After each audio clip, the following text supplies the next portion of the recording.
Mga bro, eto na ang usapang bigatin sa Philippine Air Force modernization. Sub recently dropped some bold claims, sinasabing ang Gripen E daw ang tamang sagot sa kasalukuyan at hinaharap na banta sa Pilipinas. Talagang swak daw ito sa ating pangangailangan, mga bro. At hindi lang yan, nagkaroon pa ng kasunduan kamakailan ng Pilipinas at Sweden sa pamamagitan ng Memorandum of Understanding mo para pondohan ng mga development projects dito sa bansa. Parang double hit na, diba? Defense at economic cooperation na. Bakit ba hot topic ngayon ang Gripen E?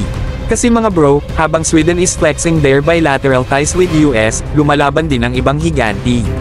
South Korea is pushing their KF-21 Boramae, habang ang US naman ay hindi magpapatalo with their F-16 Block 70-72 Viper.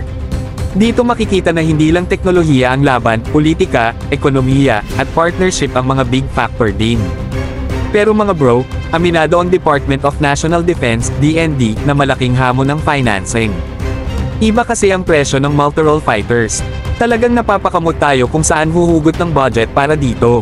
Ang kagandahan lang, steady na ang implementation ng additional FA-50 acquisition project by 2025.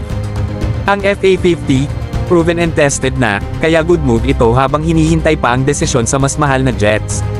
Ano ang edge ng Sub Gripen? Una, cost-effective daw ito kumpara sa mga kakompetensya. Pangalawa, ang maintenance nito ay less hassle, which is perfect para sa isang developing air force tulad ng atin. Kung mag-go tayo dito, maaari nating makuha ang tamang balanse ng affordability at capability. Sana lang mga bro maayos ang financing deal para masimulan na ang proyekto. Nasa DND ang bola para pumili ng fighter jets na hindi lang fit sa mission, pero strategic din para sa diplomatic and defense partnerships.